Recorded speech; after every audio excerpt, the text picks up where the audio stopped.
Today's episode of Necronomipod is brought to you by Beardology.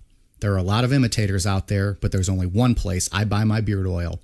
Beardology beard oil nourishes your skin and won't leave you with that greasy feel. With over 17 cents available in their extensive product line, I trust my beard to Beardology. You can find Beardology at beardology.co.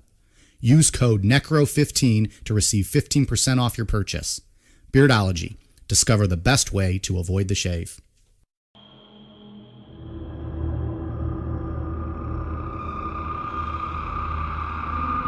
In the final part of our series on Jonestown, we look at Jim Jones's arrival to Guyana and Jonestown itself. We also discuss how Jim's presence in Jonestown drastically changed the mood and atmosphere of the once peaceful town. How did Jonestown start to fall apart? How did Jim handle the failures of Jonestown?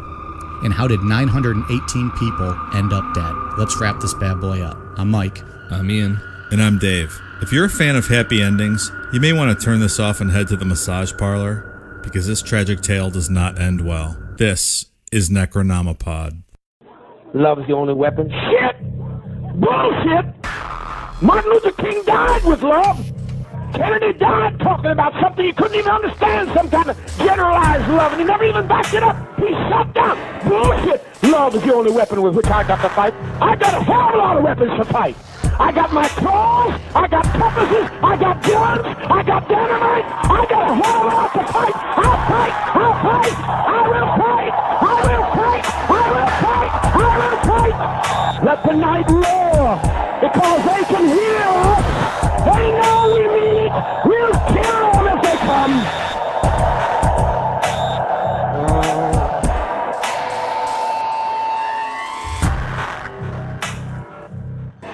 So this is it, the end of the road. It's been a long, tumultuous journey. Yeah. 3 parts, 3 episodes. Ian is visibly excited.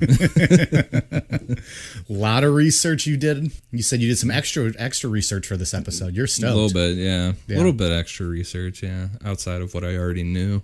So this is the big finale then of Jonestown. Yeah, it's not like a good like fireworks finale. It's well, as we already heard from Dave, it's not quite a happy ending. You can go get that at your local masseuse.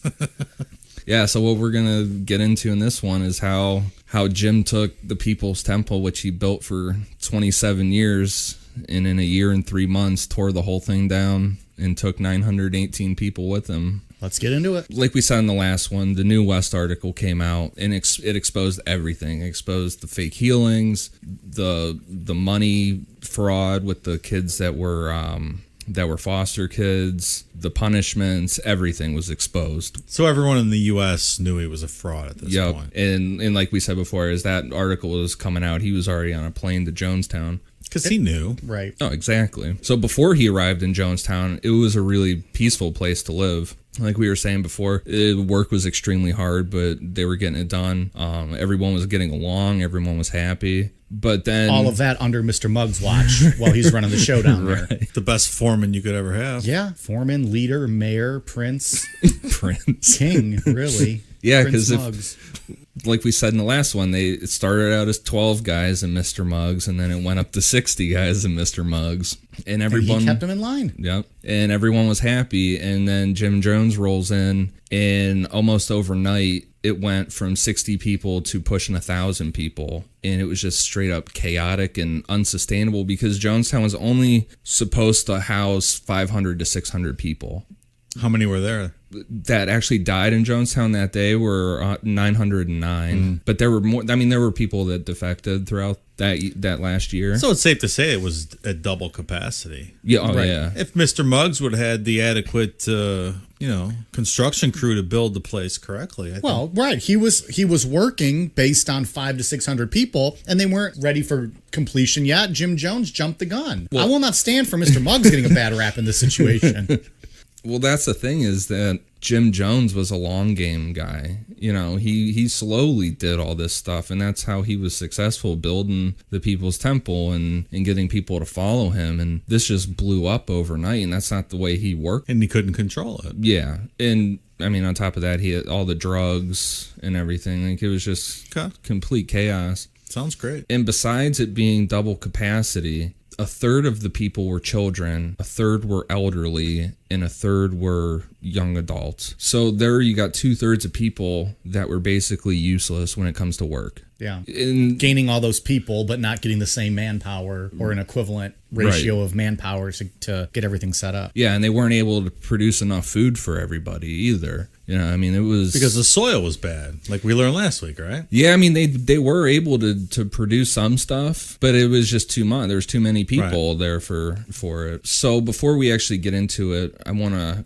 go over a couple people that came with Jim that without these people, none of this would have been possible. So by the time he got to Jonestown was basically being ran by Carolyn Layton, Maria Katsaris, and Annie Moore, which was Carolyn Layton's sister. Those three women were deathly loyal to Jim Jones, and they doubled down on every wild thing he said or came up with. We didn't talk about Maria Katsaris in the last episode, but she was one of Jim's mistresses that came into the picture while Carolyn was off giving birth to Jim John Prokes, or her side mission, getting that nuke in Mexico.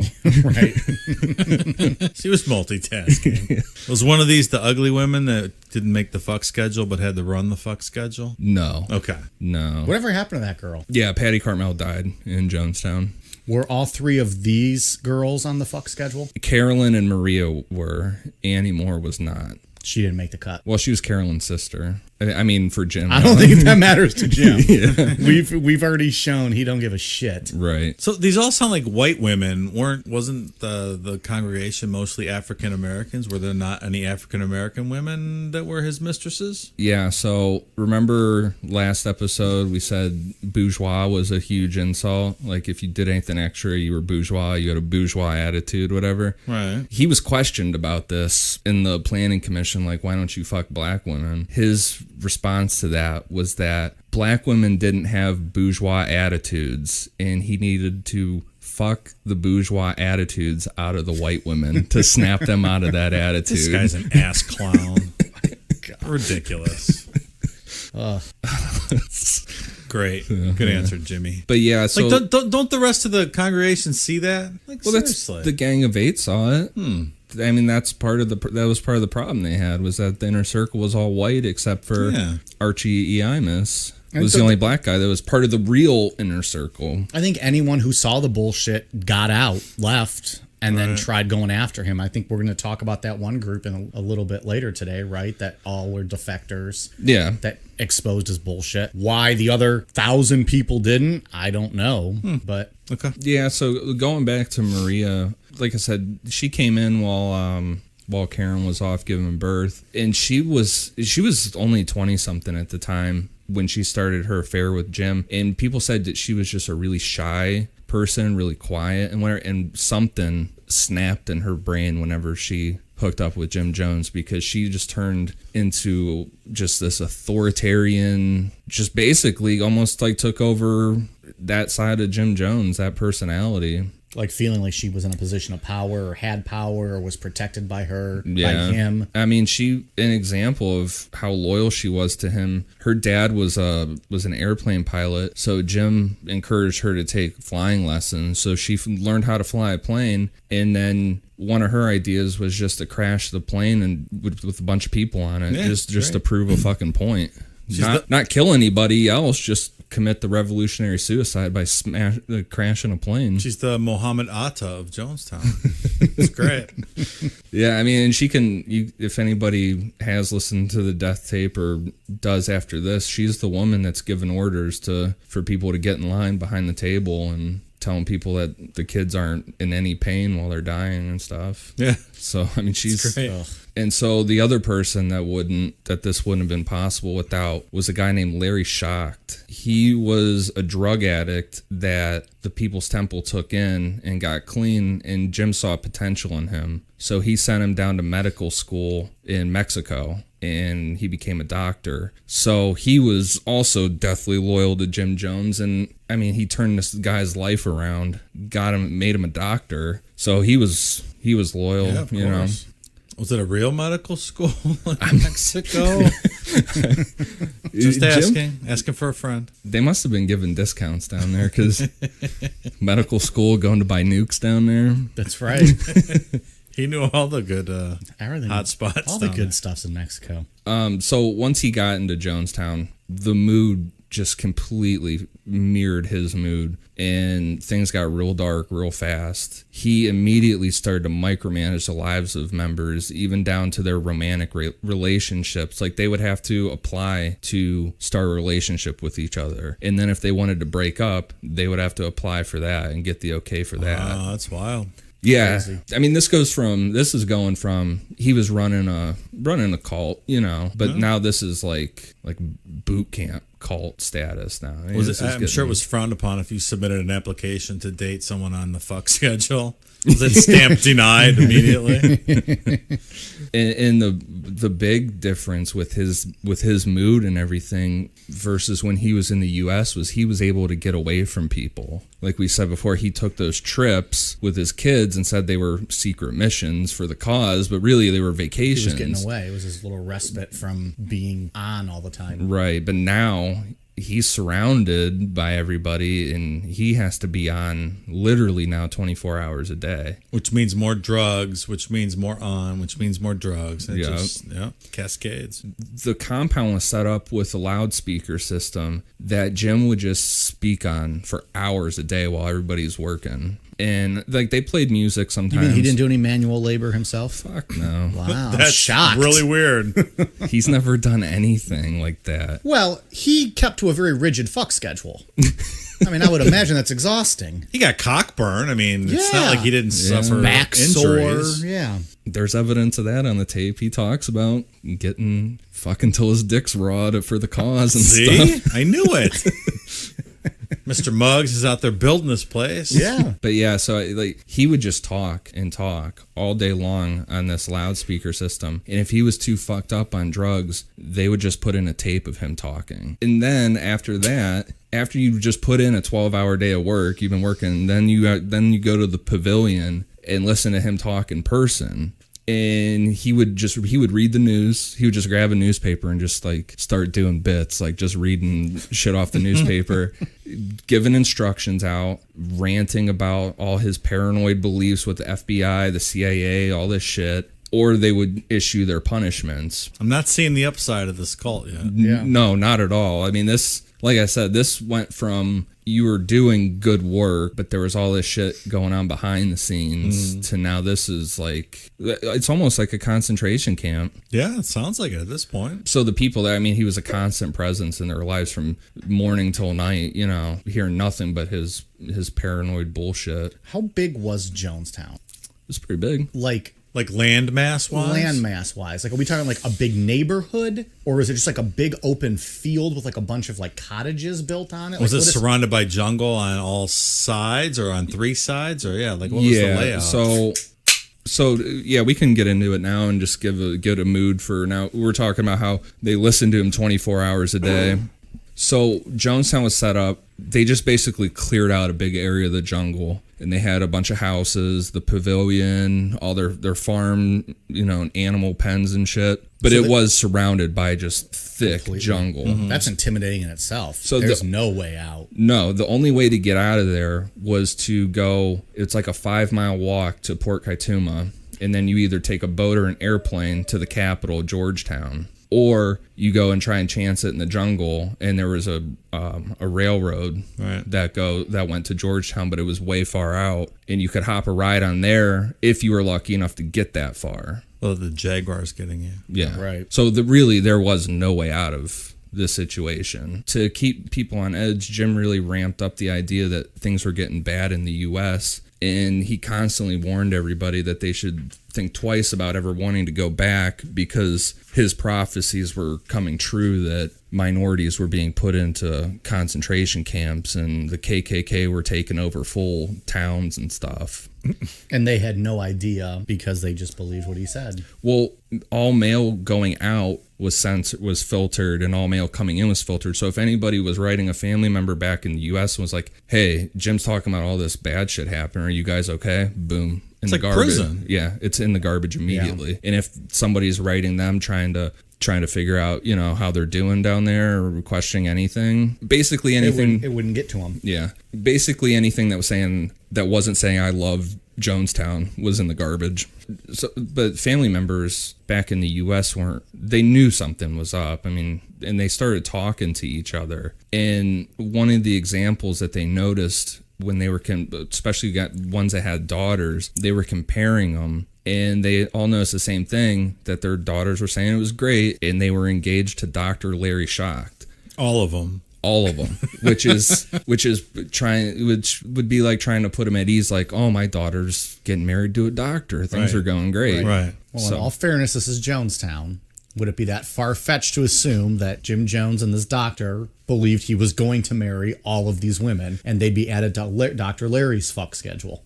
I don't think Dr. Schacht was allowed to have a fuck schedule. Okay. Jim was the only one allowed He to was do the only this. one allowed. That's right. Yeah. But they just had these form letters they stamp. I'm marrying Dr. Yeah. Shack. No, I'm marrying Dr. And then just sign Shack. your name and send it off. Right. Yeah. And who knows? Those letters very well could have just been crafted by someone else. You know, Oh, I'm one of the sure. They don't higher even ups. know they were sent. Right? Yeah. Yeah. So eventually, from family members getting together and talking, they created the Concerned Relatives group. It was started by Deanna and Elmer Myrtle, who changed their names to Jeannie and Al Mills due to constant harassment from the People's Temple. Well, way to fucking out them then. Jeez. Well, they're dead now. Well, probably because people like you outed them and the People's Temple got to them. So how many people were still back in the U.S., though, that they could harass people? There was a lot. I mean, Was there? At the height of this, there was almost 7,000 members. So only about 1,000 were in Guyana and the rest were still in San Francisco. Yeah. Thank God. Can you imagine Mr. Muggs if 7,000 people showed up? He's one chimp. He can't do everything. Exactly. Well, what do they expect of this guy? Ugh. So the Concerned Relatives were legitimately just concerned relatives. They weren't made up of any defectors. Yeah. They were. Defectors, yeah. Defectors, I'm sorry. Yeah, Deanna Myrtle and Elmer Myrtle were defectors. And like I said, they changed their names due to harassment. But the ones that headed up, the main one that headed it up starting it out was Grace Stone, because she wanted to get John Victor out of there. And then Debbie Layton, which was Carolyn Layton's sister-in-law, eventually defected, and she came back and told of all the poison tests that were going on and all the craziness. So it was a mix of defectors and concerned relatives, and Right. people who legit just called them out on their bullshit that Jonestown or Jim Jones was all about. Right. Yeah, and like I said, they were really pushing this because they knew, and some of them had actually been there for the poison tests and all the talk of revolutionary suicide. And but the concerned relatives would really become a problem for Jim when he got his most high-profile defector yet, which was Tim Stone, who was the big attorney. Yeah, who Jim impregnated his wife and made him write that letter that we talked about last week. Yeah. Speaking of the letter, because you were excited about Jimmy Carter. The letter, do you remember talking about that? Jimmy? I remember Jimmy Carter's wife. Yeah. Yeah. Remember I said that he wrote a note, or the letter was written to Jimmy Carter? I'm sorry, yes. So I was going back through it because I was looking for a quote that we could read that could be funny, but it was just basically him telling them, why they're being persecuted or whatever. But he made sure to attach that affidavit about Tim Stone letting Jim fuck his wife to that letter to Jimmy Carter to explain why this is happening. And oh my gosh. Wow. Yeah, the letter was titled Urgent, Urgent, Urgent in all caps. And Jimmy did not respond. Oh, good. He was a little busy. Yeah. But Tim, he flew back and forth from Guyana to the U.S. to handle legal matters and business stuff for the People's Temple. He had seen how bad things were getting in Jonestown with the punishments and just how fucked up Jim was getting on drugs, where he was like basically losing his mind. And then Jim started to turn on Tim Stone and claim that he was a CIA agent working against him. So how did he get away if Jim turned on him? Because he was flying back and forth to the U.S. for legal things. But Jim still let him fly in and out even though he was turning on him? Yeah, so Tim flew out, and the last time he went to the U.S., he was like, I'm not fucking going back. Because he had a feeling. Right. So he met up with his ex-wife, Grace Stone, and said, shit's getting real bad there. We need to do something and get John Victor out of there, because Grace wasn't going to be able to take John Victor when she defected because Tim was still in the cult and she wasn't getting him. And now there's 1,000 people that Jim's ranting to every day, and he's got armed guards. There's no way Tim was going to ever get out of Jonestown with the kid either. Yeah. So perhaps if they would have worked together up front initially, they could have got the kid out before all this stuff started. Yeah, if Tim would have wisened up a little bit. Late to, right. But so Tim, being, the aggressive lawyer, he was putting major pressure on the U.S. government to look into Jonestown. And Tim and Grace launched a really aggressive custody case for John Victor, which Jim Jones started ignoring court hearings. The U.S. courts were sending him letters down to Guyana, like summons, saying you need to come to court. And he just was ignoring them and not showing them up. And that at that point, after multiple times of doing that basically made him a refugee in Guyana. At that point, he couldn't come back to the States because he would be arrested for skipping out on all these court dates. Right. With the drugs and the paranoia and everything, he became obsessed with Tim Stone, getting to the point of meetings being held in the pavilion with members reading out loud essays that they wrote about how they'd kill Tim Stone. And also real feel-good moments all around. Yeah. And then also in response to the concerned relatives, they would start holding meetings on how they would kill and torture their relatives. So it's like poetry slam night at Jonestown now? Yeah. Did Mr. Muggs join in with the poetry slam night? He might have. But he's slamming everybody for showing the fuck up. I know I'm a chimp, that much is true, but I need my own fuck schedule. How about you? Damn it. I'm Mr. Muggs and Jim is a loon. I'm only here for the Guyana chimp poon. Mr. Muggs is the hero of the story. He has to be. There's no other. There's no other fucking heroes in the story. So I'm gonna play two clips. The first one is Jim talking about what he would do to Tim Stone, and this one's important. It's only a minute and a half long, but it shows Jim's tactics all in 1 minute. And then the second clip we're gonna play is how they said they would kill and torture their family members, and the laughter you hear on it is Jim Jones, and it's like absolute madness on tape. It's fucking ridiculous. I could kill him. I could really kill him. Literally kill him. He's a son of a bitch to do what he did to me, to this people. To do what he did. I don't give a goddamn to me because it's you that he can't hurt me. I wish it was just me and him. Goddamn his ass. I'd drive him crazy. But I've got to watch every move I take because it could hurt Gene Brown or Leona back there or a Guy Young or a whole host of other people. Lots of people back there at Alice that need a chance, a Dennis that need a chance, on down the line, of Louie Davis, on. I'd get him tonight. Oh, I got the man that'll get him. All I got to do is say the word, go. I love those people too much. It's not worth it. His white ass ain't worth it. Let him live. Yeah, but there's only one little catch to that. If he ever gets in a court of law, he can hurt you more. So Dad's always moving back and forth like the pendulum, wondering about it. It's not an easy decision. What I like to do is my so-called mom, the bitch. She hates purse snatchers. I would like to disguise myself and beat the bitch up and drag her ass. Drag her ass. I beat the bitch up, I swear, and then I blow the motherfucking ass right off the earth. I like to do that myself.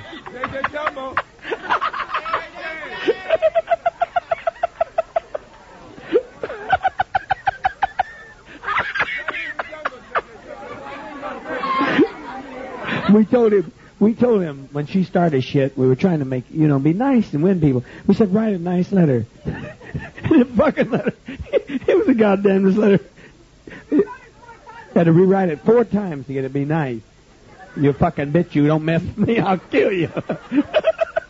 His mother. Sarah said they gave up on the 4th time, just let it go. He's J.J. Tumble.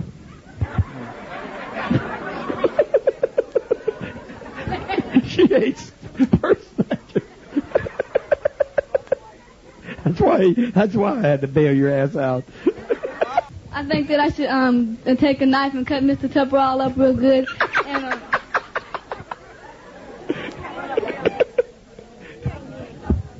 cut him up real good. And then make them look like, cut them up and then put poison in them and invite all my relatives over there and have them eat them and then I'll die.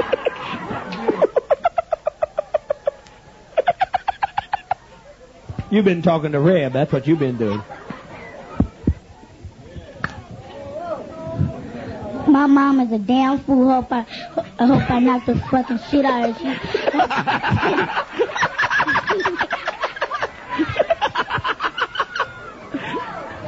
I'm glad I put my life on the line to save you. Say my mom was a goddamn fool. I had to beat the fucking shit out of her. I dare her come out because I'll be the one that's I'm a shot her. Good. My mom was a goddamn fool. These kids, there's tough kids coming up here, honey. That second one both are pretty fucked up. Yeah. That second one is just disturbing how those people are talking about family members and relatives like that. Yeah. The guy's out of his mind with that fucking cackling. Yeah, that was really creepy and weird. Yeah, I mean, the Tim Stone one is basically just to show that double speak where he's keeping people off guard, saying, well, I could kill him, but he could hurt you if he got into the court. It's like, well, right. You just said you could kill him. Right. So, and then he's doing the politician thing, just calling people out by name throughout the crowd. But yeah, that second one, he was saying a whole lot of nothing while saying like a whole bunch of stuff. Yeah. Like, he didn't actually say anything. Right. But the second one is just, yeah, like I said, it's like madness on tape.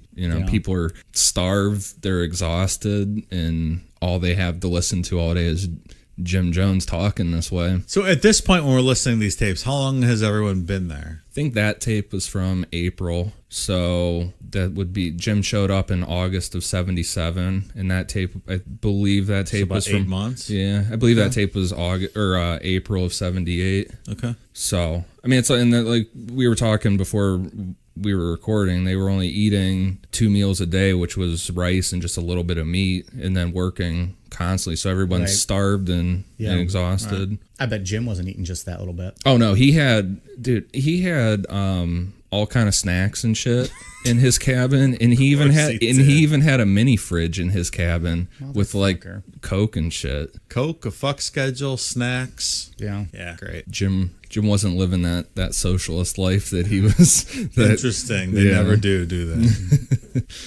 Punishments took a major turn from what they were in the U.S. because we said in the U.S. they would do those forced fights where you had to fight someone that you couldn't beat, and the genital beating the cock on the table. Oh yeah, that sounded pretty bad. Yeah, that guy fucked up big time. Unrecognizable, I believe, was the term that was used. Yeah, and then they would just scream each other down and stuff like that. But now it was getting to the point where if you bitched about something, like you didn't get as much food as someone else, you were put on the learning crew. That was your first step. The learning crew is just hard labor. That were like 12-hour work days that were just, you didn't get breaks. You were just hard labor the whole time. It's like Soviet re-education camps. And you'd usually get on that for 2 to 3 days. And when that didn't work, you would get the public beatings and getting screamed down. That's where the ball beating came in. And then if you still fucked up, there was a good chance that you were going to get put in the box. And the box not was... the Jim Jones fuck schedule box. No. Not Maria's box. No, this was a 6 foot long, 4 foot wide box that was buried into the ground. Essentially, it's a casket. Yeah. And like a sensory deprivation thing. And they would be blindfolded and put in there. And there's a bunch of tapes throughout where the box is mentioned, people being beaten, screamed at, using the jungle as punishment with the animals that were in there. And we're going to play a few clips here where he's talking about a poisonous frog that they caught in the jungle that they'll throw in the box with someone. Gosh. What a dick this guy is. And then, like he always used the term the tiger out in the jungle that he would threaten people with, which I looked that up. They actually don't have tigers in Guyana. It's jaguars. But why would Jim Jones say something that wasn't true?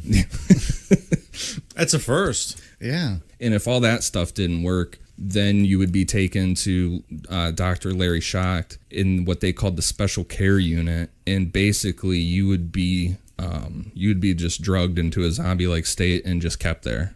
which sounds better is than the being best option. Yeah, 100%. In all of this, Yeah. that's what I want. Well, Absolutely. Unfortunately, those drugged people in the special care unit were the guinea pigs for the flavor aid. I was just going to ask what did they end up doing. So they would just shoot them up with the flavor aid To make sure and it then worked. they would all die. Fine tuning the cyanide. But you know levels. what? Fine. I'd still rather be in a zombie-like state when that happens. Then dealing with all this Don't shit. suffer with all the pain. I'm going to play a couple more clips.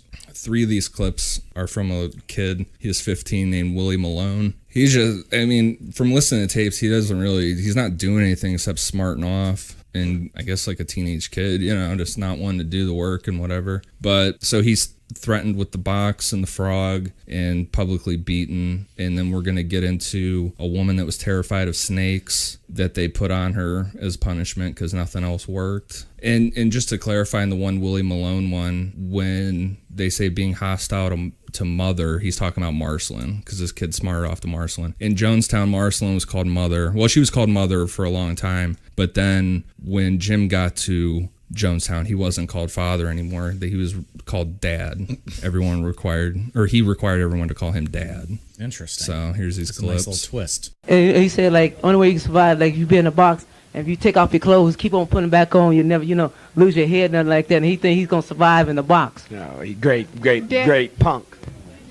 When Put him in the fucking box with a frog tonight. Then see if you can stay away from the frog. One touch of the fucking frog. How about that, Willie boy? Big old ganglang Willie boy. How about going in the box tonight with the frog? Dad, How about the frog? truthfully, What get the frog? Why don't you put your hand in there with the frog? Dad. Come on, Willie boy. Put your hand in there. Put your hand in there. Willie boy. Chop. Put your hand in there. Put your hand in there, Willie boy. We might as well be free from you. Nobody else see it. Nobody else see it. Thank you, Billy. I told you to, right? Dad, when you're talking about being a crazy... Got no problem. It's your problem. You touch a frog, you're dead.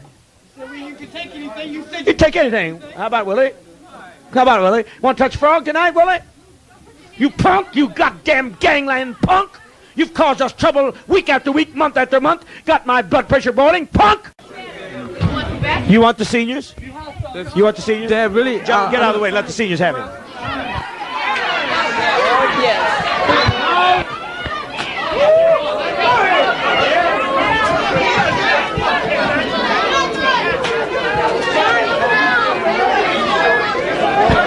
Come on, Willie.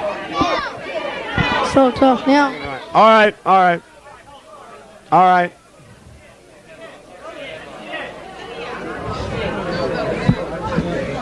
You want some more of the seniors? No, I appreciate better than these rest of these guys. You want to keep being smart ass, huh? You want to keep being smart ass? I have put those people in charge, motherfucker. Willie Malone shoved Carol Kearns in the face yesterday, abusive and threatening, called her and Karen Lindo's name, loud and mouthy in an apartment this morning, taken to coordinator's office both times, hostile to Penny and mother. And mother. Stand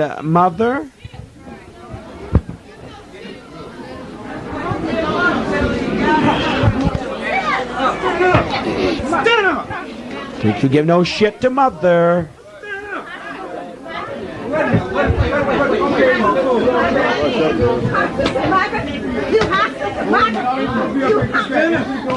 Got your nerve. I'm so fucking tough yesterday. Off your makeup. Okay. Get her away. Bag him off. Give it to her. I'm sick of this shit. Let her deal with it, motherfucker. If he wants to choke her to death, that's his business tonight. I'm tired of it.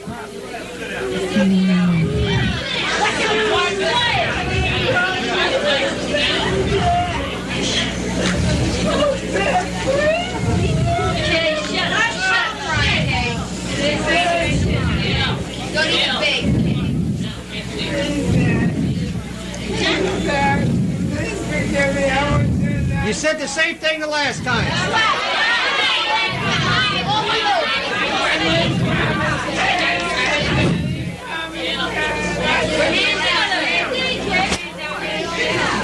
So this is the next. Turn around, look at the people. Talk to them. See if they will get the snake off your back. I apologize. I definitely promise I won't do it again. I definitely promise I won't do it again. Please forgive me. Please forgive me. I won't do it again. I really promise. I'm married again. Nothing else works for this woman. This only lasts 6-7 days. If we fed it to her, maybe that might work. I don't know. Okay. And mother, and mother, and mother. So I have two questions on those tapes. One, who was doing the beatings? Everybody. They just like walk up there and just smack the shit out of him. Yeah. So the first one of Willie getting beat up when he's saying, "Do you want some more of the seniors?" He's letting the old people there beat him up with their canes and their walkers, just beating the fuck out of him. Yeah. And then the second one where he talks shit to Marcelin, it sounds like some woman in the group is beating on him. Someone else said stand up or whatever. And yeah. So. And then what did the snake lady do? She just complained about the food she was getting, like she wasn't getting enough food or whatever. Yeah, motherfucker, I'm starving out here. Yeah, how dare her be hungry? Yeah, so that snake clip and the frog clip are probably, those are the two best examples on tape of. Did they really have a poisonous frog? Yeah. Yeah, he had it because poisonous frogs, Dave, are like hypnosis. It's not real.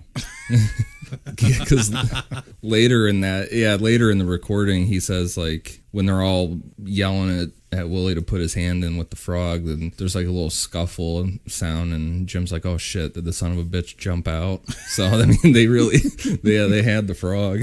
Yikes. So I mean, obviously those tapes are.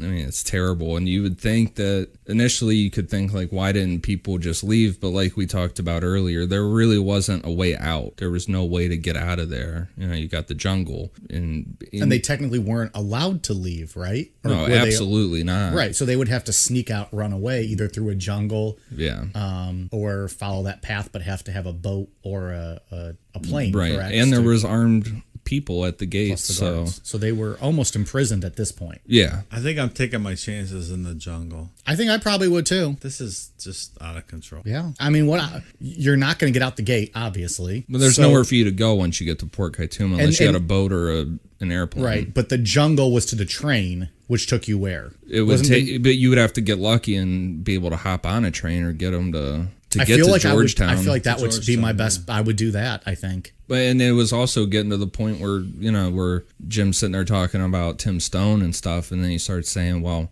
betrayal, people that betray him should be killed. And you're like, well, wait a second. If you defect, that's a betrayal. So what are you saying now? Are you saying that you're right. I'm going to be killed? No, it's hard to put yourself in these people's Well, the other thing to think of too spots. is like we had talked about, they're starved, they're famished. You're going to go 5 miles to the jungle or whatever. You're not going to. No, it's tough. You're going to be. It's going to be tough. Yeah.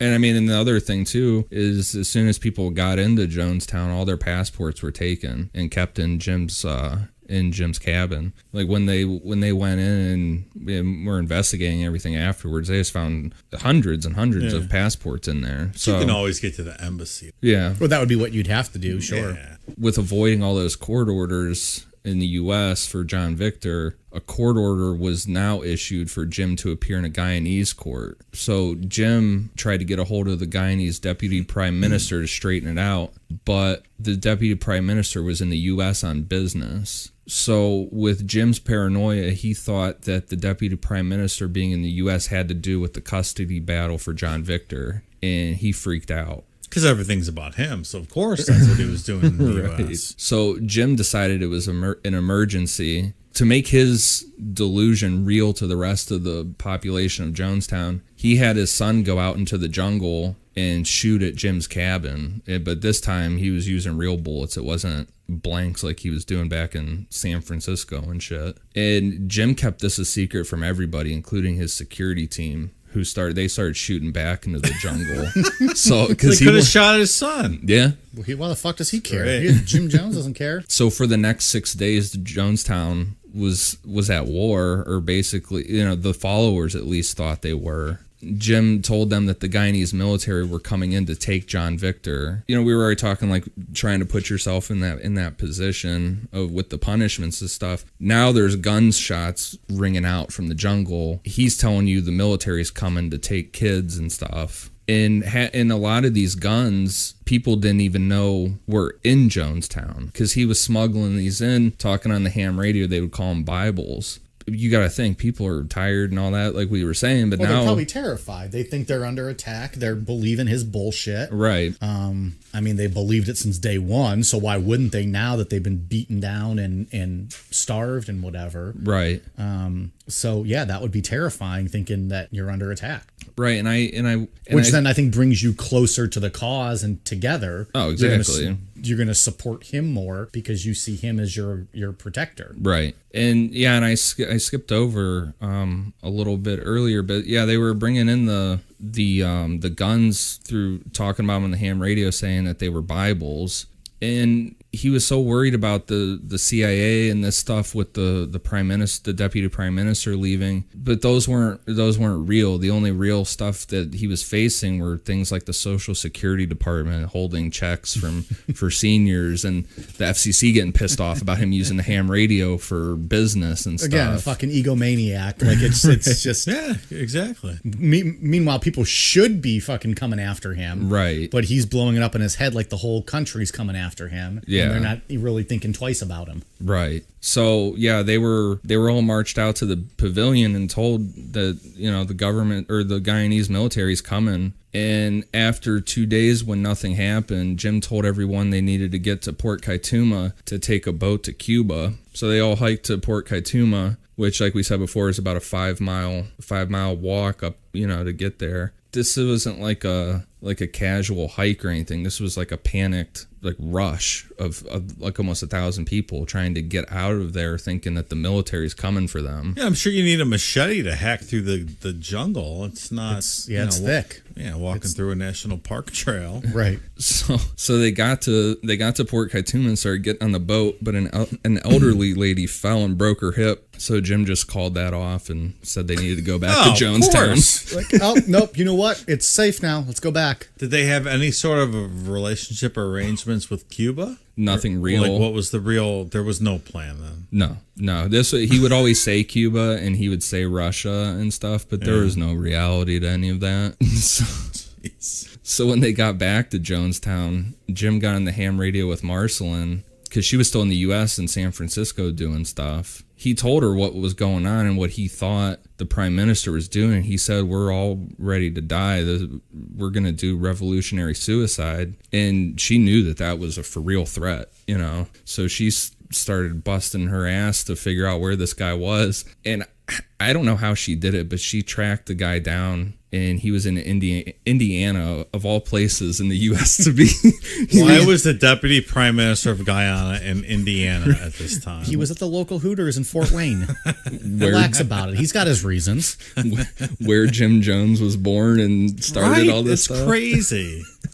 But he got on the ham with Jim and told him to calm down. Everything was fine. He was there on business that didn't have to do with Jonestown. And so Jim just announced to his followers that they won.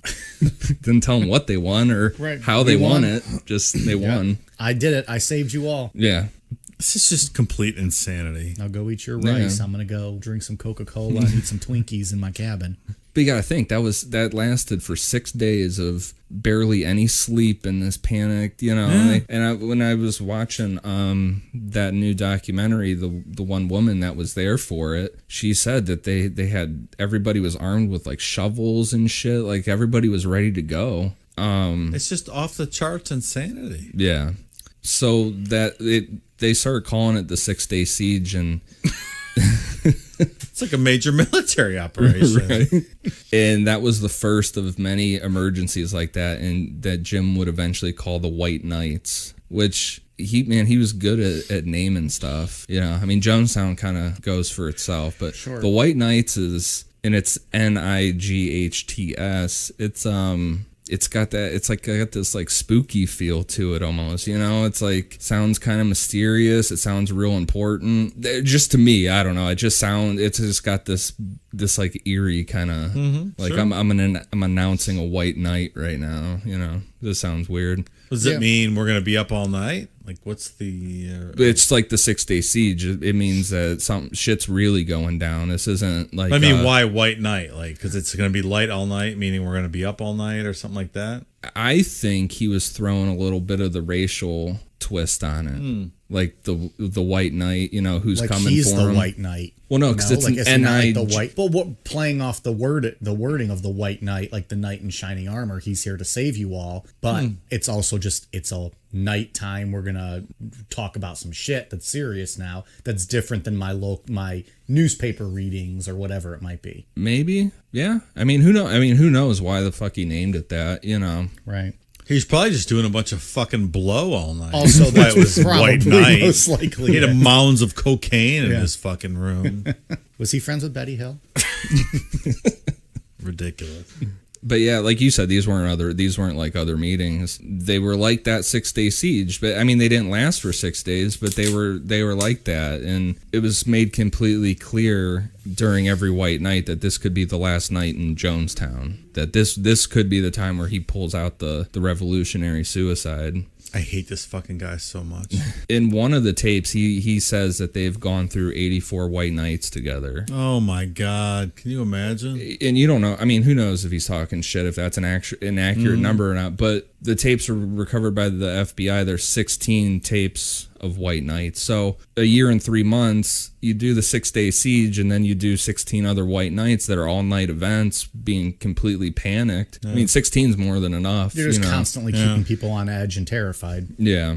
Whenever you feel like you're losing them, call a white knight, make up some bullshit reason why, and then they're back in the palm of your hands. And a lot of them were he got a summons from the court over John Victor, and he would call White Knight and say they're gonna come in here and take him. Right, the CIA, the FBI. It's just a fucking custody thing, dude. So where was Mr. Muggs through all of these? Like, where was he during these White Knight? I will tell you, through the power and the science of Necronomipod, we have Mr. Muggs here in the studio with us tonight. Really? Our first in-studio guest? And I believe he's available to answer questions. I'm willing to translate for Mr. Muggs. Well, that's awesome, because I have a few things I'd like to ask him. He's open to taking your questions. Mr. Muggs, thank you for joining us. It's pretty phenomenal that after what you've been through and what Jim Jones put you through, that you were able to make it back here today to sit here and be with us in studio. Our first studio guest at Necronomipod is Mr. Muggs. We might have to call this the Mr. Muggs Studio moving forward. I'm going to get right to it. Mr. Muggs, the question people want to know, were you ever on Jim's fuck schedule?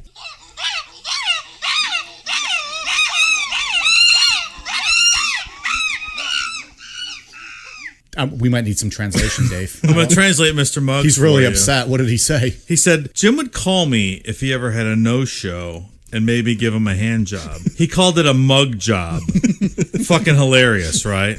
Asshole. Wow. I'm sorry you had to go through that. Mug job. Mug job. Not a tug job, a mug job. Thank you, Dave. All right. I know you got very limited time. What's your favorite kind of Flavor Aid?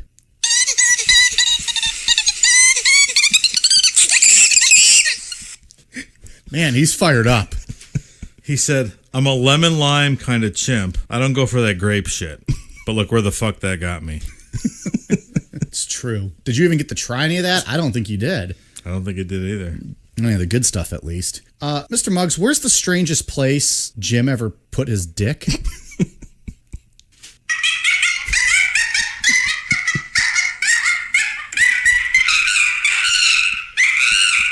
All right, Mr. Muggs said, you mean besides Mr. Muggs' little chimp hands?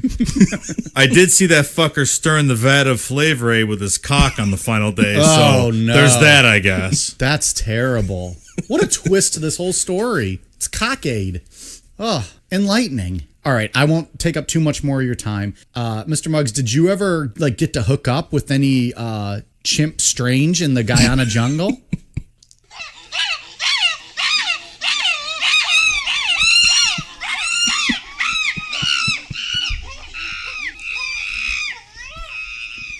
Mr. Muggs said, "That's the only reason I came down to this shithole. Some sweet Guyana chimp poon. Then this asshole has me working all day, building this fucking compound. It sucked. I just wanted to fuck. I wanted a fuck schedule for me, Mr. Muggs."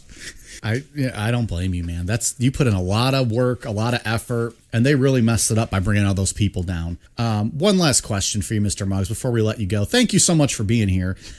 Did Jim ever, in fact, meet you at the Rainbow Bridge?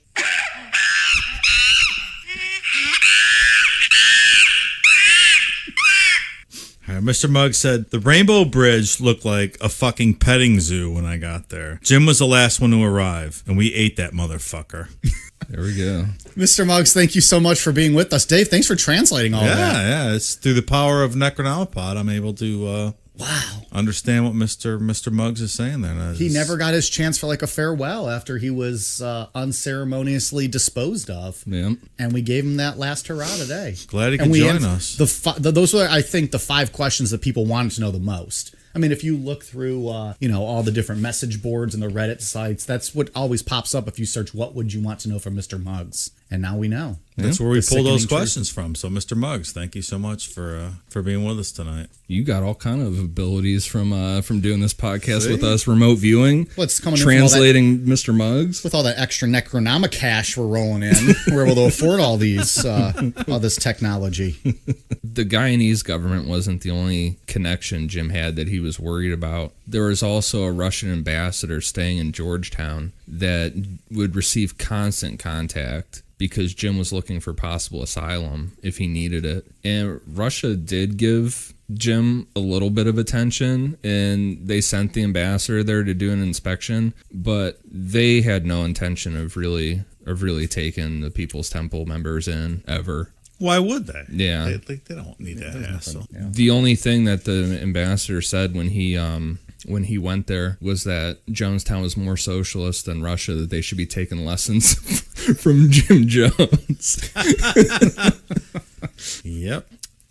So with pressure mounting from the conservative relatives pushing the U.S. to do something, Jim got more paranoid with the whole FBI and CIA thing. But like I said earlier, in reality, it was just the FCC cracking down on him, customs checking stuff that was going in. There was no real threat from the FBI or the CIA. Because he's a little pissant, and what do they care what he's fucking doing? I mean, I think at this point, they should care probably that he's about to kill 1,000 people or have Back then, they didn't know. No, that's what I'm saying. That's what I'm religious saying. Guy in Guyana. Like, so what? Yeah. Like, if this guy would have just gave up the fucking kid back to Tim. He's an egomaniac and a drug addict and thinks that the whole world is looking out to get him. Just stay in the jungle and do blow and live your socialist life. There's not really a big problem here. I mean, I think if he would have played stuff straight in the U.S. and didn't have all the crazy shit going on, and there would have never been the New West article, I think he probably would have gotten the FBI's radar eventually, because they had a Huey Newton and stuff on the radar, and they were looking into the Black Panthers. I'm sure they were watching him. Yeah, I don't mean that. Yeah, of course they were. But they would have, I think, if he would have stayed in the U.S. and kept doing what he was doing, they probably would have started to pay more attention to him. Yeah. But he wasn't this huge focus, I don't think. That's just the paranoia. No. So on February 18th, 1978, this is where one of his white nights took an extremely dark turn. Jim told everyone that the CIA had infiltrated the Guyanese government, and soldiers were now gathering at Port Kaituma, blocking off any exits from Jonestown. So Jim decided it was time for revolutionary suicide, and the assistants brought out vats filled with Flavor Aid, and everyone was instructed to drink. The people who... I thought it was Kool-Aid. No. Come on. What flavor was it? Because Mr. Muggs, he didn't like the grape. It was grape. Motherfucker. It's probably why they blew his fucking head off. Oh, poor guy. But people that were against the suicide were brought up to the front of the line at gunpoint, and that just set the tone. Yeah, that there wasn't going to be a choice. It was aggressive. You're either going to do this with us, or we're going to make you do it with us. Right. Either way, you're going to die. Yeah. Like he said in his previous tests back in the U.S., that it would take 45 minutes. And after the 45 minutes passed, Jim told him it was just another test, and everyone passed. He's the boy that cried wolf. Yep. Every time. Well, that's what I'm saying. It's like, at this point, who knows if it's a test or not? But I mean, this one got a lot realer with taking people up at gunpoint and forcing them to drink. I mean, just the stress level you're at after going through that over and over again is it's ridiculous. That mixed with those white nights, mixed with that 6 day, what is it, the 6 day brigade? The 6 day siege. I mean, all of it. I'm taking my chances in the jungle. I'm getting the fuck out of there. I can kill a fucking panther. There were cougar. people. What do you say, jaguar? Jaguar, yeah. I can kill one of those, no problem.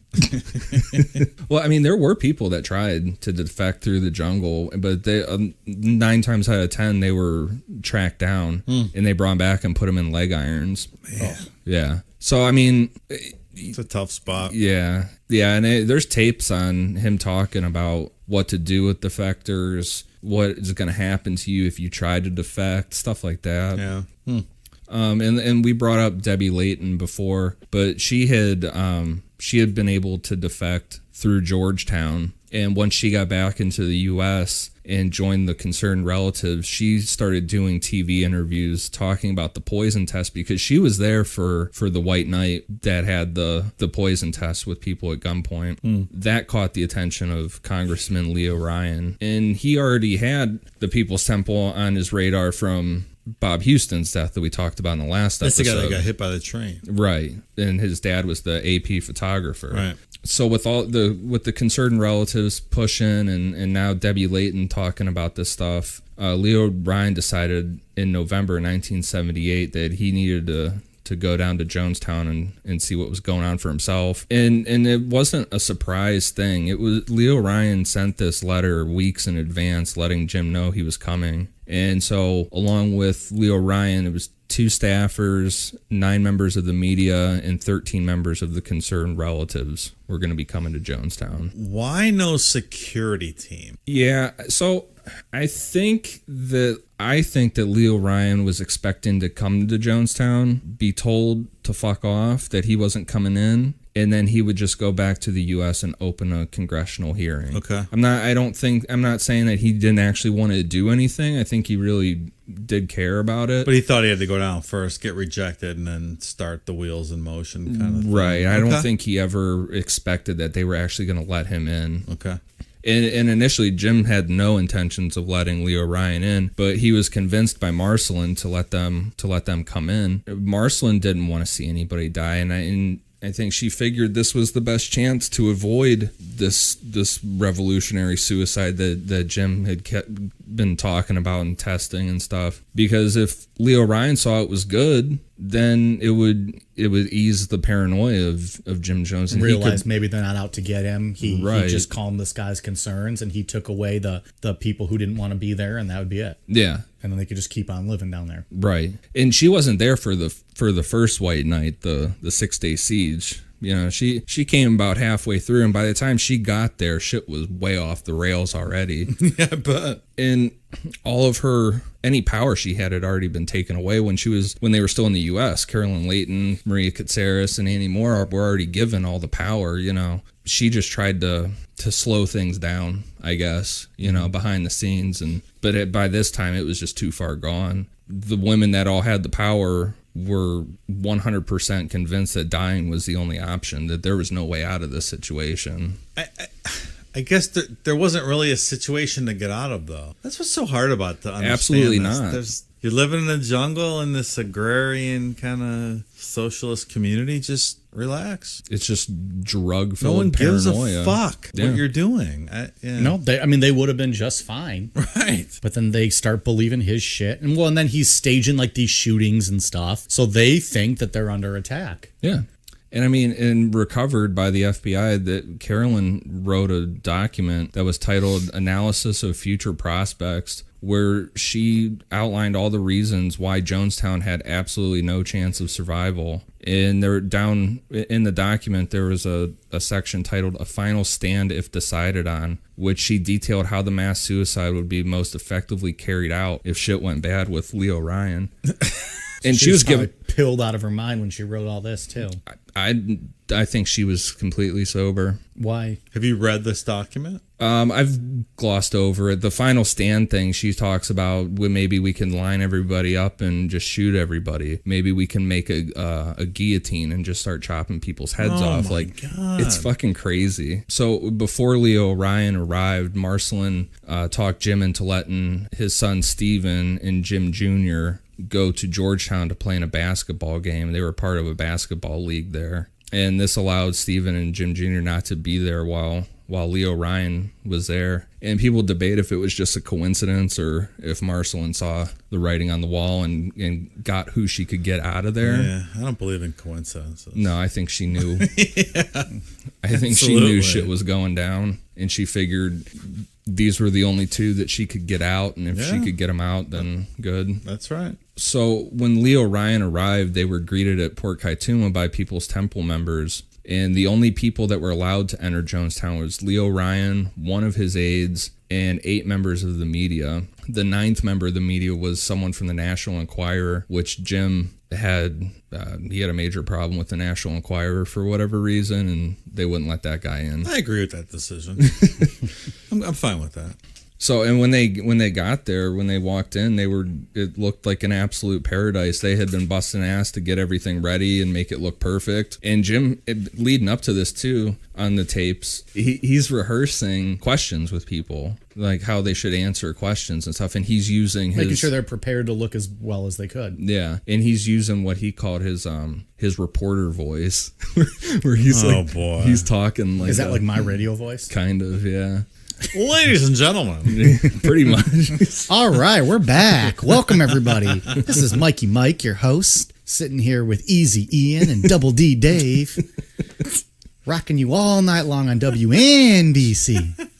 Yeah, I mean, and it's crazy because the tapes too with that, he's questioning. He's like, I heard you put people in boxes down here. He's like, is that true? And the guy's like, no, we don't do anything like that. But he's like, well rehearsed answer. No, we don't do anything like that. Well, and Jim corrects him. He's like, you need to be more. Hey, probably smacked the shit out of him, threw a snake on him, threw him in a box, and then asked him how to answer the question. But it's like he's telling them to say how crazy it is, the punishments, how crazy they are. But it's like you are doing that to people. It's like you're changing people's reality at that point. Mm-hmm. But that night they had a huge dinner, and it wasn't their normal shitty bowl of rice with a tiny bit of meat. They went out and slaughtered some pigs and made this whole pork dinner. And then they followed up dinner by people talking about how much they loved it in Jonestown and it was great there. And then afterwards, there was a performance by the Jonestown Express. So we haven't talked about them. Yeah, it was like an R&B like soul group. Were they good? Yeah, they were super good. Huh. Yeah. There's tapes. I mean, as good as R&B music can be. It's like Earth, Wind, and Fire type stuff. It's like Earth, Wind, and Fire type stuff for back then. Okay. Earth, Wind, and Fire is pretty good. Yeah, it's good shit. Yeah, I wish there was something that existed of the Jonestown Express besides a tape from the not on FBI. iTunes? Damn. No. Doesn't buy their greatest hits. Well, they have the People's Temple Choir on vinyl. You can find those floating around. Really? How much do those go for? A lot. What's more expensive, a People's Temple vinyl or one of those portraits of Jim Jones that gives you protection? I don't know, it'd probably be about the same price, I bet you. I would say the vinyl would probably have to be more. I guess it depends. No one... probably depends on if it's sealed vinyl or not. doesn't protect you. No one hit us up on whether or not they wanted our headshots signed. We got no responses on that. People want no pictures of us. So cancel our photo shoot. I don't blame them. I purchased 1,000 headshots and I've signed 500 of them so far. Well, if anybody wants them. With our prick audience. Dave's selling in bulk. And now he's insulting the audience. Now nobody's ever going to want. They'll throw darts at him, maybe. All right, well, no pictures then, I guess. No one wants them. Now we're going to sit here and sulk. But yeah, I mean, if you go back on the NBC footage archive from this, because I mean, they had camera crews filming all this stuff. You can see the Jonestown Express performing and stuff. It's pretty cool. But so after that, Leo Ryan got on the microphone and he gave positive feedback on what he was seeing. What he saw was all good. It looked great. Yeah, but and and people just started cheering crazy. And there's opinions on, from people that were there. People, his one aide that was there looking back on it, she said that it almost seemed rehearsed. And then I've heard other people say that it sounded like a victory, like, okay, he's cool with us now, we can relax finally, One of Leo Ryan's aides, you mean? Yeah. Was it Jackie Spire? Yeah, Jackie Spire. Yeah. I had she's a congresswoman from California now, and I see her in congressional hearings and stuff. I had no idea she was involved in this, and I was reading it. Yeah. And she actually, was down here with Leo Ryan. Right. Damn. Yeah, and she's the one that said it sounded, looking back on it, to her, it sounded rehearsed. Right. But then, like I said, then there's other people that say it sounded like a victory, almost like, we did it. We can all chill out now. So all this good stuff's going on. Everybody's all happy. And then a member of the People's Temple, Vernon Gosney, passed a note to NBC's Don Harris that said, Vernon Gosney and Monica Bagsby, please help us get out of Jonestown. Vernon was trying to be sly about it, but he got nervous and dropped the note while he was trying to pass it. And a kid near him started yelling out, he passed a note, he passed a note. A little punk. Well, all the kids were trained to rat on people. Yeah, Everybody was trained to rat on people in Jonestown. You couldn't, from watching stuff with people that survived, just saying you couldn't trust anybody, because if you said something, then someone would go back and you'd get brownie points for telling on somebody. Yeah, that's how those cults are. They did not live by the motto of snitches get stitches. No. And Jim 100% had to have known that Vernon Gosney passed that note, but he didn't say anything. He didn't do anything about it that night. And the media members went back to Port Kaituma to sleep, while Leo Ryan and Jackie, how do you say her last name? Spire. Congresswoman Jackie Spire. Yeah, Jackie Spire. They went and her and Leo Ryan stayed in Jonestown that night. And with word of the note getting passed, people started seeing that shit was going to go south here. And 11 members decided to defect through the jungle that night. They were just like, we're getting the fuck out of here. Because it was about to go down. Yeah. And we'll touch on that right after this. We like to drink beer, a lot of it. After a long night of drinking and talking crime and conspiracies, there's nothing that wakes us up and gets us ready to start the day better than Just Brew coffee. With a great selection of roast levels to choose from, you're guaranteed to find one that suits your style. Small batch roasted to highlight the unique features of each coffee bean, Just Brew coffee caters to both casual and hardcore coffee drinkers alike. Since 2010, Just Brew Coffee has worked tirelessly to perfect the roasting process and technique, which has resulted in seriously delicious, always flavorful, and never bitter tasting coffee. If you're already drinking JBC, raise your mug. If you're not, raise your standards. Check them out in social media, and remember, they roast, you just brew. Check out their new online store at youjustbrew.com and up your coffee game today. Use code NECRO15 to receive 15% off your order of 2 pounds or more. All right, so let's get into the day itself. On November 18th, 1978, when Leo Ryan woke up early in the morning, he was almost immediately met with people who wanted to get out of Jonestown. Because word spread, right, that the note got passed and everyone else was trying to... And the 11 people defected overnight. And Jim Jones didn't come out of his cabin until noon. And as soon as he came out, he was told about the defectors that left overnight and that there were full families now that wanted to leave.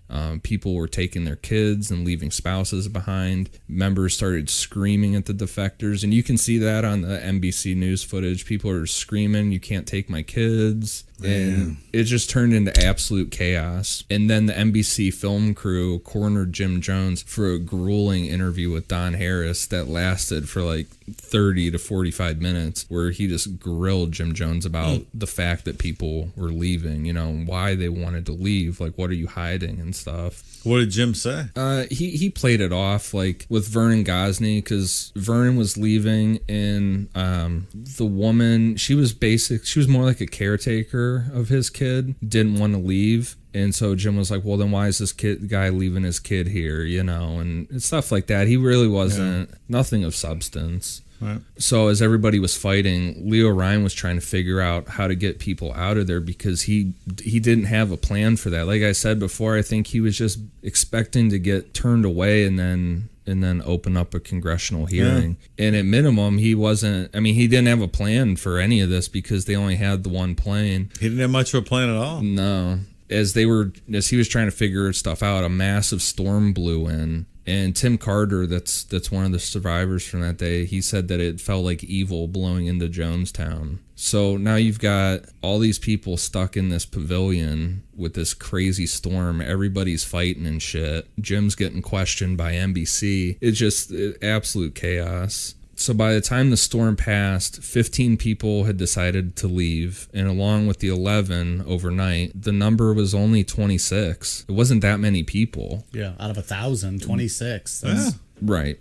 And and I'm assuming there was a lot of people scared to say anything else, but it was 26, and Jim had his two lawyers there in Marceline, and they all thought that was great. Because there weren't 500 people running up and trying to get out of there. Right, because the lawyers figured they had the estimate being higher than, this was like a victory for them. Now Leo Ryan's going to go back and say, well, 26 people wanted to leave, everybody else was happy, so there's nothing much to do. Jim didn't see it that way. One defector was enough for him. He does not like failure. No. So, and this is the most defection that, at one time that he's ever had. He would freak out over one. Now there's 26, and it was too much for him to handle mentally. So with that, Jim Jones decided this was going to be the final white night. The plan was to put Larry Layton, which was Carolyn Layton's ex-husband. Jim just straight up stole Carolyn from him. Larry Layton. That's the guy we said it's like Dwight on Walking Dead, right? Yeah. So I'm going to take your wife and I'm going to not replace her, and you're going to get an iron inside of your fucking face. So the plan was that Larry Layton would pose as a fake defector, and as soon as the plane was in the air, he would shoot the pilot in the head and bring the plane down.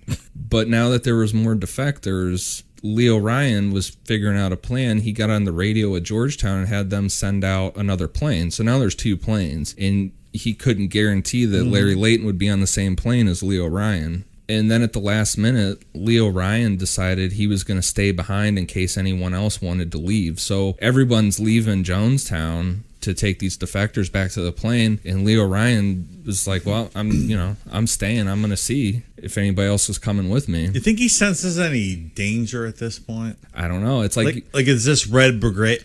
I thought that the first time I was looking at these notes, I was thinking, like, why the fuck would you go down there? But then again, we're looking back in retrospect, and like you guys said, he probably wasn't expecting to get in. Yeah. In this much access and this close. With that much chaos, I think you have to sense a little bit of danger. Yeah, was this Red Brigade?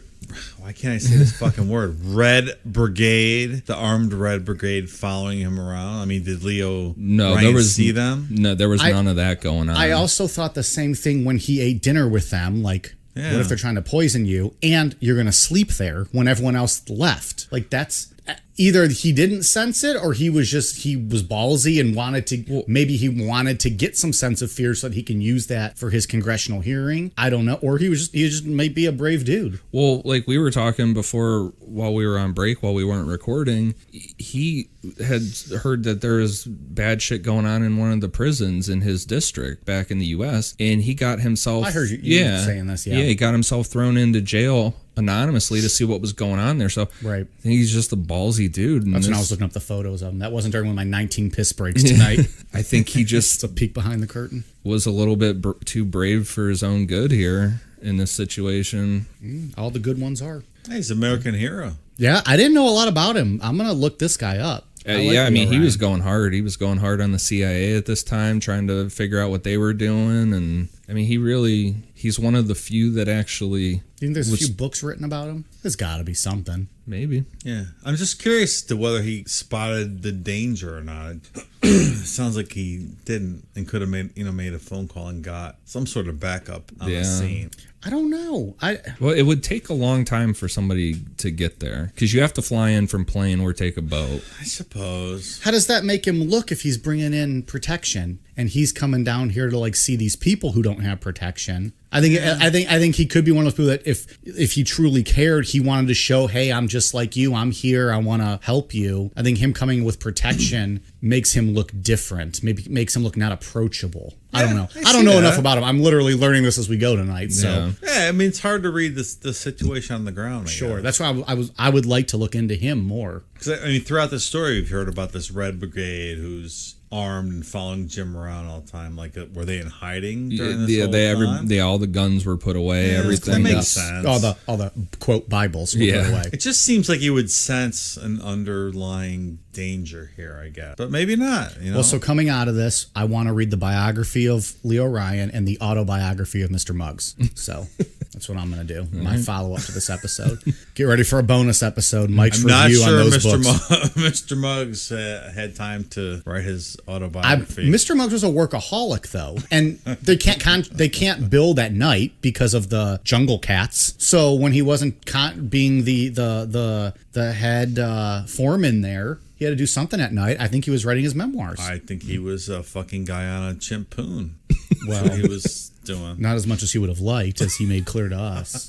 So it's not clear on whether or not Jim Jones gave the orders or not, but a guy named Don Sly, who once he got to Jonestown had changed his name to Ujara, walked up to Leo Ryan and said, "Motherfucker, it's time for you to die." And he held a knife to Leo Ryan's neck, but he hesitated, and he was wrestled away by Tim Carter and Jim's lawyer, Mark Lane. And in the process, Ujara cut his hand, and it sprayed Leo Ryan with blood. So when you see the pictures of Leo Ryan with blood, it's from Ujara's hand. So at this point, do you think Leo Ryan senses some danger? Oh, yeah. After he he beats it the fuck out of here after this. Yeah, there's video of him. The NBC video has him coming out of there. He's got his shirt unbuttoned. He's got blood on his shirt, and he's walking up to he caught up with the tractor trailer with everybody leaving, and it's like, let's get the fuck out of here. Yeah.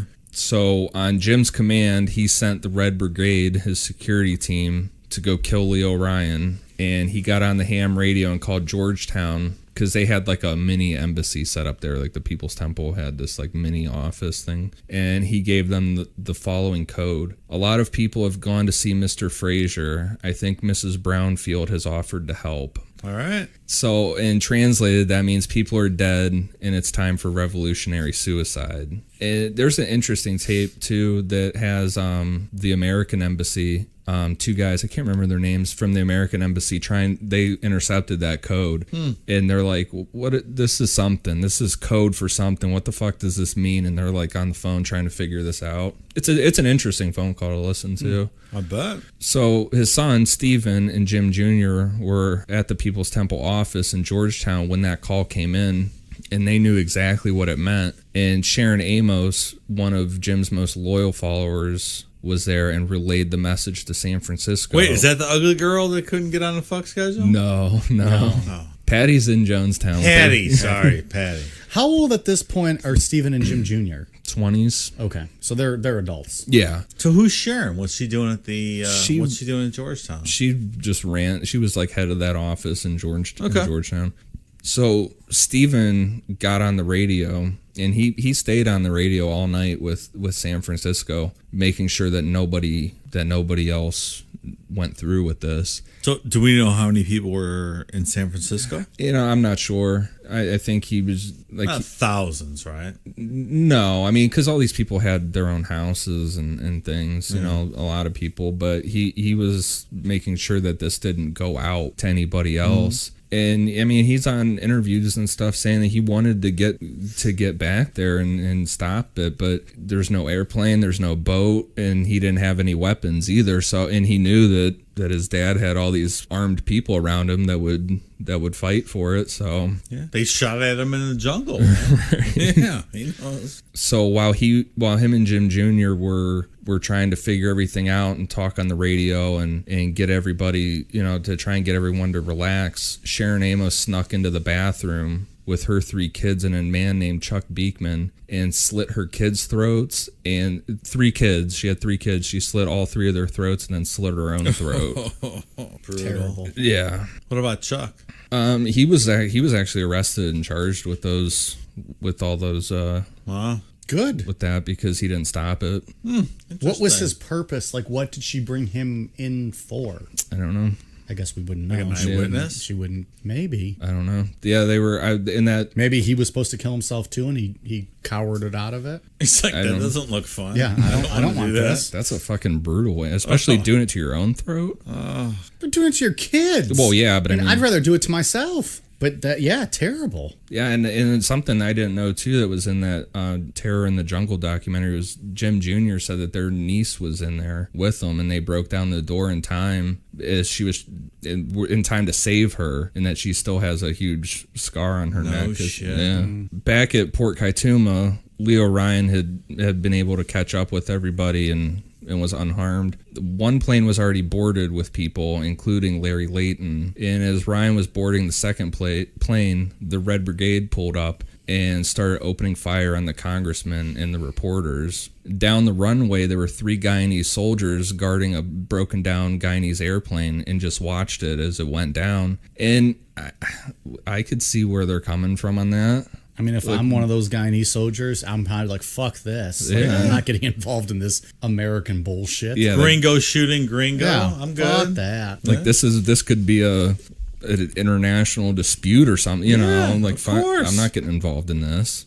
How many shooters in the Red Brigade? Like, what are we talking about? There's mixed. It's like 6 or 8. 6 or 8? Yeah. Okay. Larry Layton took the cue from the Red Brigade and started firing inside the plane that he was in, and that was mainly defectors. He wounded Vernon Gosney and Monica Bagsby, who were the people that passed the note, and then he aimed the gun at another defector's face, and the gun clicked, it misfired, and they were able to wrestle it and get away from him. But he didn't even have to do that. His purpose was to be on the plane with Leo Ryan and take that down. He didn't have to start shooting all the defectors and stuff. I mean, he took that upon himself. Like, he was supposed to wait till they were airborne and shoot the pilot, right? Right. Take the whole plane down and kill the congressman. And the main thing was to kill Leo Ryan. He wasn't even going to be on the same plane as Leo Ryan. He didn't have to do any of what he decided to do. Dick. So the Red Brigade, they had left 5 dead. It was Leo Ryan, NBC's Don Harris, and NBC sound man Bob Brown, newspaper photographer Greg Robinson, and Temple defector Patty Parks. Not the fuck schedule Patty. Another Patty. That's too bad. And then there was 9 more wounded. And you could tell who they were instructed to kill because they went up and made sure that the reporters were dead, and especially Leo Ryan, because they went up and shot him multiple times, including close range at his face to make sure. God. Back in Jonestown, everyone was calmly called to the pavilion, and people would just assume that Jim wanted to talk about what had happened that day because he was really calm. He wasn't freaking out. But as everyone got there, armed guards surrounded everybody at the pavilion, and Jim started recording the death tape. And if anybody listens to the death tape, it has this this kind of ghostly music in the background. And there's a lot of stuff out there saying that Jim started playing music, and there's like a lot of shit like that out there or there was like a choir singing. It's just because they reused tapes, and it was a tape that had music on it, and it had been reused multiple times. That's weird. Yeah. I mean, it's like, well, you listened to the tape. I did. Yeah, it's strange. It's got that real, like, warped kind of music going on. Mm-hmm. Yeah, it's creepy. So as Jim spoke, Dr. Larry Schock got the poison flavor aid ready. And grape, right? Grape? Yeah. Okay. Mr. Muggs, he wouldn't have liked that. Where was Mr. Muggs at this point? I don't think we want to know the answer to that question, Dave. Okay. Yeah, I don't know when exactly the animals were killed, but Mr. Muggs. All of them were killed. Larry Schock had been working on this for months, and like we said before, there were the people that were drugged into the zombie state in the special care unit. They were the guinea pigs for this, trying to figure out how much it would take to kill someone. So quickly. they killed people testing it? Yeah. Oh yeah. Huh? Fuck, man. Yeah. All those people sent to get drugged zombied up. And this is just a crazy statistic on it. All it took to kill all these people was 1 pound of cyanide, which they had the receipt for. It cost them $8.85. Yeah, it's cheap. To kill 1,000 people. Yep. Almost 1,000. So, and on the tape, you can hear it as reality starts to set in, and people are starting to see what's about to happen. This woman, Christine Miller, got on the microphone and started to protest the suicide. And she asked Jim why they couldn't go to Russia like he promised. He was able to get around the fact that it was never an option because members that were close to him were shouting her down. Yeah. Then the Red Brigade returned with the news that Leo Ryan was dead. And with that, Larry Schock brought up the vat to the side of the stage with syringes filled with the Flavor Aid, and the children were to go first. And parents that protested were forced by armed guards, and with the syringes being shot into the mouths of their kids. And they and you can hear Jim on the tape too give them the choice if they want to go with their child or not. Is it really suicide if you force them to do it? That's why I was saying in the first episode that hopefully, I was able to convince you guys that it wasn't a mass suicide like it's portrayed. Even the people that went willingly, they've been fed this shit for a year in the jungle. There's a lot of people on that tape willing to do this, though. There are a lot of people that, okay, so think about the tape, though. There's a handful of people that are just professing their love for Jim up until the end. But out of 909, that's only a handful of people. So if we're talking... So here's my whole problem with this thing. They're essentially murdering their kids in front of them. Mm-hmm. There's 6 to 8 Red Brigade armed guards. No, that whole thing was filled with like people that were extremely loyal to him that were willing to do this. That whole thing was surrounded. But I guess if it's me, and I do have a hard time putting myself in this situation, but even if there's an armed guard, do you not at least try to attack the guard? It doesn't seem like they did anything. Well, you can hear people in the tape screaming and him saying but screaming and protesting is one thing, but do you think they... they might have been fighting. Who knows? Yeah. I understand what Dave's saying too. Like, I would be shot. I would not kill my kid. Yeah. I would be shot because I would charge them or do something. Right. I would be holding my kid and I would just go after them. Yeah. And then shoot us like I'm both going down fine. Fighting. I'm not going down watching. I wouldn't be able to poison my kid. Yeah. Or myself too. That would be, I would just go down being shot. Yeah, and it's hard. It's hard to determine that what actually happened based on an audio tape, right? Yeah. So I don't know. You're not sticking a syringe in my kid without me attacking somebody. It's just not going to happen. And maybe that did happen, and could that have gotten just cut out? Well, the tape has tons of edits on it, and the tape's only 45 minutes long, and it was estimated that this took 4 hours. So maybe it did. So something could have, it's very likely something broke out and Jim Jones turns off the recording and deals with it, does whatever, and then turns it back on. Yeah. And we'll get into in a little bit here, what some of the survivors said happened. Okay. There are different accounts of things. Quite frankly, I probably go with Jim Jones and I stick something on the side of his neck. Yeah. So, regardless of what he says on the tape, how it's painless, and Maria Katsara says it's painless, cyanide poisoning causes you to have convulsions and your mouth fills up with a foam that's a mixture of saliva, vomit, and blood, and you just suffocate from the inside out. And it takes like 5 to 20 minutes to die. And it's like you said, it is crazy with the tape that while this is happening, there are still some people that are talking about how great Jim Jones is and how great the revolutionary suicide is. Revolutionary suicide. I don't know. And I looked it up from I think it was the last episode we talked about. It was Huey Newton that wrote the book. Yeah, it was the Huey Newton book. Yeah. But I don't know. I don't know what you're accomplishing here. Well, because on the tape too, he keeps saying the GDF, the Guyanese government, they're going to come in and they're going to kill everyone. He's saying that on the tape. So, and everybody's been groomed at this point with all these white knights. And with the whole 6-day siege, with all the gunfire and shit, that this is revolutionary suicide. It's time to lay our lives down. Because if you really believe the Guyanese government's going to come in and slaughter your kids, you're better off killing them yourself. That's what he's saying in the tape. The mindset. I think in this what Ian's saying is I agree with that, in that these people got to this point now where they hang on every word Jim Jones says. They believe everything he says. So now they think they're all going to get killed. So it's better to do things their own way and go out their own way. That's why I have such a hard time putting peacefully. myself Right. in their spot. Well, and then the problem is the fact that these people got to themselves to this spot is a whole other debate. It's and fucking nonsense. Yeah. On the tape, you can hear Jim say something to Marcelin. He says something along the lines of, Marcelin, you have 40 minutes. And then it edits. And then Maria Katsaris comes on and starts telling people to get in line, calm down, assuring them that the kids aren't crying from any pain. It's just bitter tasting, which is... Yeah, great. Yeah, that's why they're crying and their mouth's foaming. It just doesn't taste well. So I have a question. I listened to Death Tape this afternoon, and Mr. Jim Jones has quite a bit of a lisp during this whole tape. Yeah, he's all fucked up. Is it because he's fucked up? Because I never heard it before. Yeah, he's like thuathide. Yeah, he's all drugged up, Okay.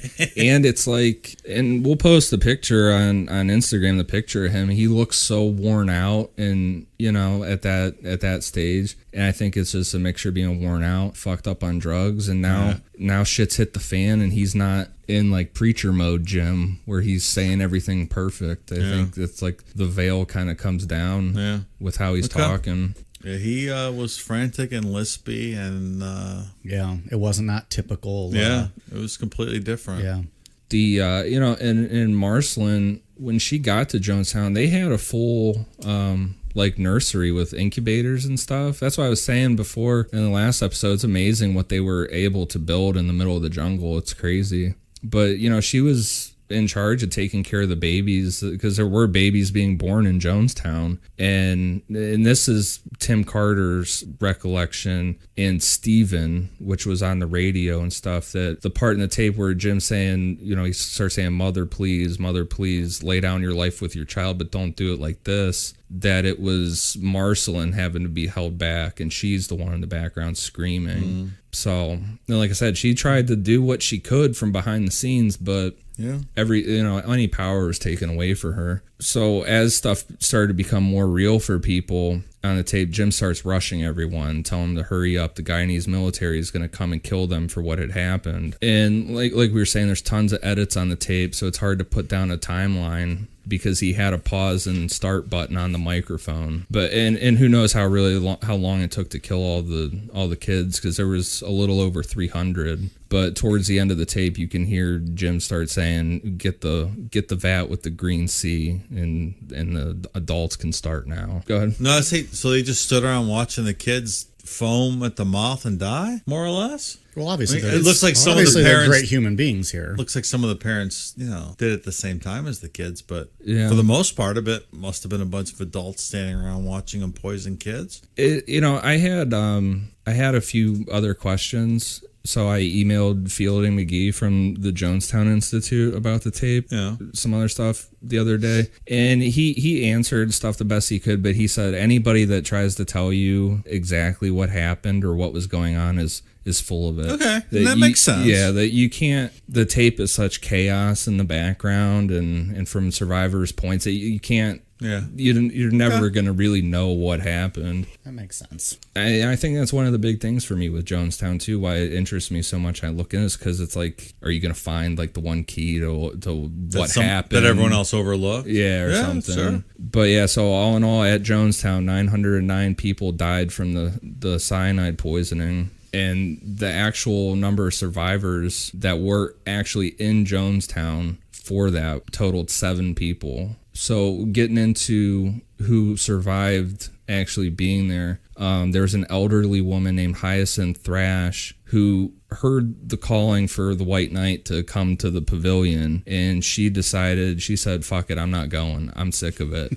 And her sister told her that you need to go because you're going to be in trouble if you don't. And she said, I'm not going. I'm done. That's smart. And she just hid under her bed and fell asleep and slept through the whole thing. and she woke up. Good for her. Well, I mean, think of how that would feel. Amazing. But Wow. that's like being at the end of the world. Well, then almost. when you Oh, wake God, up, that's a yeah. surreal experience. You wake up and come out and everybody's dead. Yeah. Stanley Clayton, Odell Rhodes, and Grover Cleveland Davis all avoided death differently. Awesome fucking name, Grover Cleveland Davis.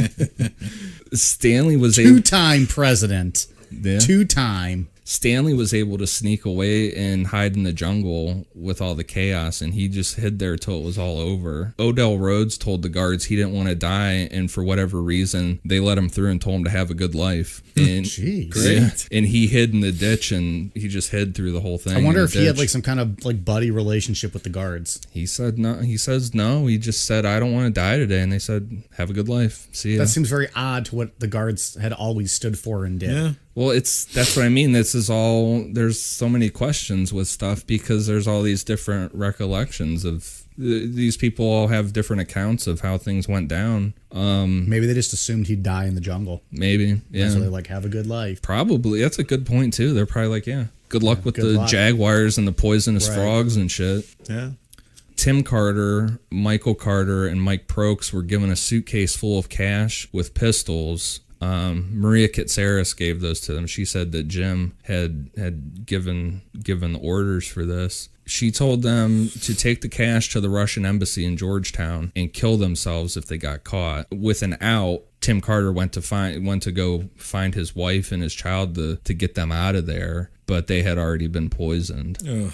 And that one's crazy too, like listening to him talk about it, because he found them as they were dying. And he said that his wife, the quote from him was confused. He said she just looked like, what did I do, or what's happening? You know, she just, so Brutal. like I said, accounts of what happened kind of vary. Odell Rhodes said he saw people refusing and being forced, being injected. And then some people were taking it willingly. Stanley Clayton said that he saw the majority of people being injected, and there is evidence of that. People were found with bent syringes in them, and Those might have been the ones that struggled or weren't going willingly. They were just attacked. Yeah, a lot of people, and they had like abscess from getting them. And I mean, they said there was in their arms, their neck, the top of their head, like just basically, it's not like in a frantic situation wherever you could stick somebody with it. And there's different opinions on, or different recollections on gunfire and stuff, and maybe that could be a bonus episode down the road about all the questions with some of this stuff, because you go there's down a lot of rabbit crazy hole. theories, right? Yeah, and there's different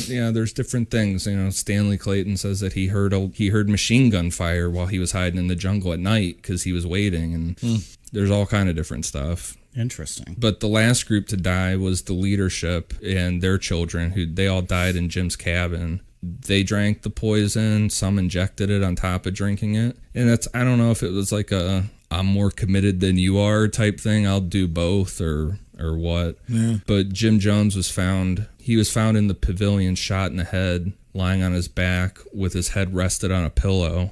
So he wasn't in the cabin. He didn't die in the cabin with everyone else. Nope. The leadership. Nope. He didn't drink the poison either. And I think he probably saw how miserable it was for everybody else dying. Yeah. The only other person that's confirmed to be killed by a gunshot wound to the head was Annie Moore, and it's assumed that she is the one that killed Jim Jones and then went back to the cabin and killed herself. So this fucking pussy, after all this, couldn't even kill himself. He had to have someone else put one in his head. Of course. This fucking guy. Yeah, he didn't do it himself. Unbelievable. And according to some of the survivors that were hiding, hours passed before they heard the gunshot that killed Jim and the gunshot that killed of Annie killing herself. And it almost seemed like Annie Moore had been given the job to kind of tidy things up, or, you know, any loose ends, or maybe even destroy some things that they didn't want people to find. Yeah, or you know, kill anybody else that was left. I mean, who knows what she was doing. Mm-hmm. But she was found in Jim's cabin with everybody else, and there was a suicide note next to her. It's a really long suicide note, but the last line says, "We died because you would not let us live." There's 918 people altogether. Meanwhile, no one really gave a fuck. Yeah, people were letting them live just fine. Yeah. And you know the other thing too is that they gave that money to Tim Carter to go take to the Russian embassy, and there's theories on that too. But they had a rough estimate, like a modest estimate, was that they had about $8 million altogether. But they had been taking money to offshore accounts that it's estimated to be like $30 million. He could have ran this for a long time. I mean, he could have. He could have used that money to actually feed the fucking people, right? Build more housing and make it like a nice little utopia for them. So who got the offshore account? It's debated. Really? It's debated, yeah. The family members at the end, because there's about 13 million, or I said 8 million, there's about 13 million that was like confirmed money and assets, but 9 million of that went to the cleanup effort to clean everything up. Really? Yeah. And so, because family members were like filing suit, against the People's Temple and stuff. But yeah, no one knows. And Jim had a Bible, an actual Bible, not guns, that had all the banking information in it. But what happened to that Bible? No one knows. And all that money and all those off-seas accounts has never been found. But I mean, he could have ran this for a long time. I think that and there's stuff that I glossed over with this. But I mean, you can go, if anybody's interested, read Road to Jonestown, because it gets into it that he just couldn't admit that this socialist utopia, this communal thing wasn't working out the way that he thought it would, and he would end up it was a real possibility he would bankrupt this thing before he died. Yeah. And he would just be known as some fucking asshole that went to the jungle and failed. So it was all pride. Yeah, basically. It's almost the whole sum of this 3-part story. It's just the worst. It's an egomaniac. I just have a lot of mixed feelings about all these people. I don't know. I think that you could say people in the U.S. leading up to this point, you could have said you need to get out, maybe, you could say like you maybe need to, you had the chance to get out, but I don't think anybody here really, I mean, they didn't have a chance, I agree with that. I think once you had a chance to get out, but it was going into a jungle. I still probably would have done that, but I understand that that's probably not a realistic option for, a third of them were kids, a third of them were senior citizens, and the other third were starved, famished people. So I understand that when they got to Jonestown. But the whole getting to that point is still what I get stuck on, is just how can you follow such a not good human being? We'll say it that way. It's a mild way to put it. I censored myself for the first time ever on this show, on this fucking show.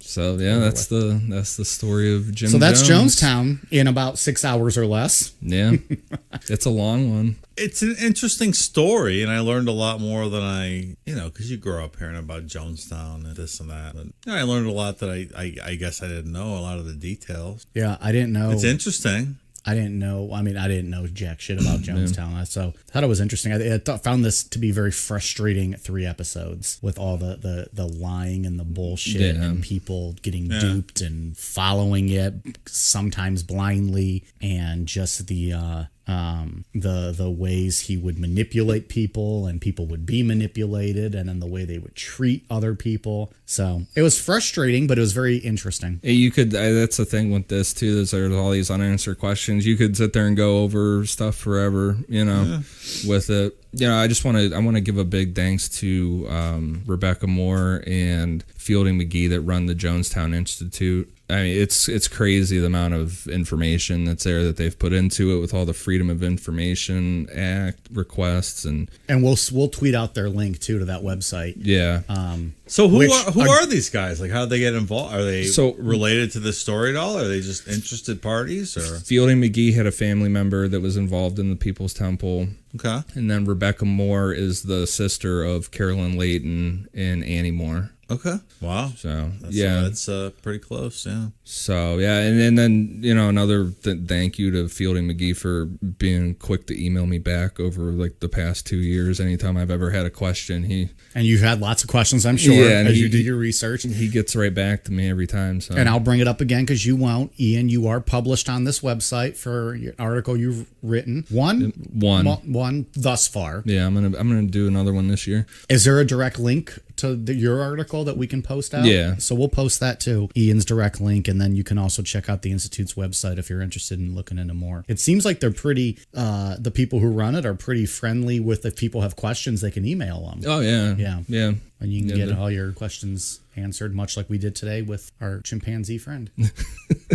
Special thanks to Mr. Muggs for stopping by the studio today. 'Cause, great insight into the whole situation.